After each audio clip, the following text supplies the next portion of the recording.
अयोध्या में राम मंदिर का मुद्दा सुलझने के बाद अब देश की नजर मंदिर मस्जिद से जुड़े 3 बड़े मामलों पर है। इन तीनों मामलों में सुप्रीम कोर्ट ने हिंदू और मुस्लिम पक्षों के सामने मध्यस्थता का प्रस्ताव रखा था, लेकिन दोनों पक्षों ने मध्यस्थता का प्रस्ताव ठुकरा दिया है। क्या है पूरा मामला, देखिए इस रिपोर्ट में।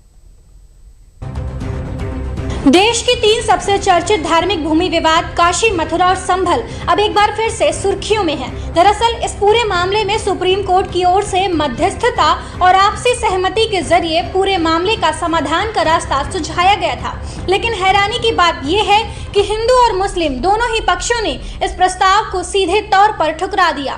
दोनों ही पक्षों का ये कहना है कि इतने संवेदनशील मामलों का समाधान बातचीत से नहीं बल्कि अदालत के कानूनी फैसलों से होना चाहिए। सुप्रीम कोर्ट ने दोनों पक्षों को बातचीत से समाधान का सुझाव दिया था। कोर्ट ने समाधान समारोह 2026 के पहल के तहत लेटर भेजकर मध्यस्थता का प्रस्ताव दिया था।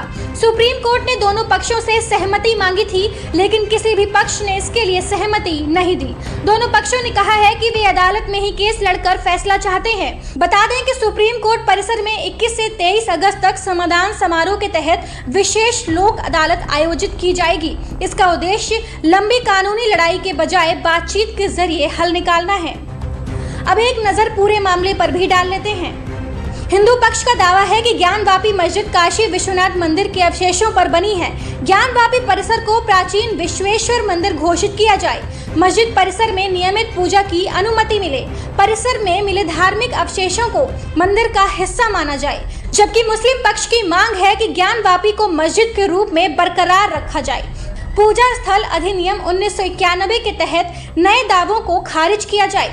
मस्जिद में मुस्लिमों के नमाज के अधिकार सुरक्षित रहें। हिंदू पक्ष का दावा है कि ये मस्जिद भगवान श्री कृष्ण की जन्मभूमि पर बने मंदिर को तोड़कर बनाई गई थी।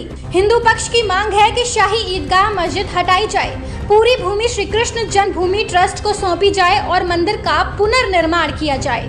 वहीं मुस्लिम पक्ष की मांग है कि मस्जिद को वैध धार्मिक स्थल माना जाए। 1968 के समझौते और पूजा स्थल अधिनियम 1991 का पालन किया जाए और याचिकाएं खारिज की जाएं।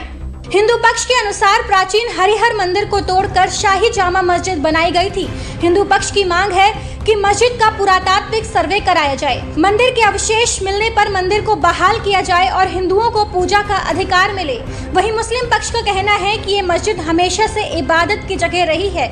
मस्जिद को ऐतिहासिक और वैध मस्जिद माना जाए, सर्वे और नए मुकदमों को रोका जाए, पूजा स्थल अधिनियम 1991 लागू किया जाए। इन मामलों में क्योंकि दोनों पक्षों ने मध्यस्थता से इनकार कर दिया है, इसलिए आगे की सुनवाई अदालत में ही होगी। सुप्रीम कोर्ट संबंधित याचिकाओं, सर्वे रिपोर्ट, पूजा अधिकार और कानून की व्याख्या से जुड़े मुद्दों पर सुनवाई जारी रखेगा। ये मामले बेहद संवेदनशील हैं, इसलिए कोर्ट के हर आदेश और टिप्पणी पर पूरे देश की नजर बनी हुई है।